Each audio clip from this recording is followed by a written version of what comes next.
Адамдар эки нерсе себептүү Алла даражасын көтөрөт. Биринчиси бул жөнөкөйлүгү себебинен экен. Анткени жөнөкөйлүк бул ушундай нерсе экен. Bir adam tünü menen tahajjud namazı okuydu eкен. Бирок керелде эртең менен баштап кечке чейин күнү Кудайдын куттуу күнү ороз экен. Мына ошонун соогуна жөнөкөй адамдар жетип калат экен.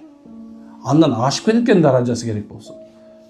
Баягы адам кысталып, кыйналып, түн уктабай, күндүз ачка жүргөн себебинен некен Алла Таала ушундай нафсин тарбиялап жүрүп ушинтип араң жетип аткан болсо, сенин жөнөкөйлүгүң, мындай айтканда простодушие деп коет го, простойлугуң, кээ бирлер простой жүрсөң, мындай алсыз катар көрөт турабы? Бул нормальный эле болсоң бул деш монда бир үйрөтүп башташат го. Мындай сени алсыз катар көрөт го. Жок, бул алсыздык эмес. Жөнөкөй болуу азыркы заманда бул күчтүүлүк. Момундай аз адамдар бири-бири менен жанталашып, бири-бирине момундай жарышып бараткан мезгилде сенин жөнөкөйлүгүң бул сенин күчтүүлүгүң азыркы мезгилде.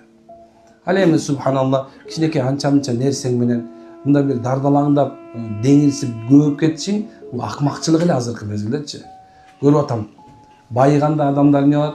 Субханалла жакшы тамакта, фитнес клубтарда, дагы бир субханалла мынекен бир мындай бир жоролордун ичинде, дагы бирлер субханалла дагы бир жерде отурушкан канчасын көрүп атабыз азыр.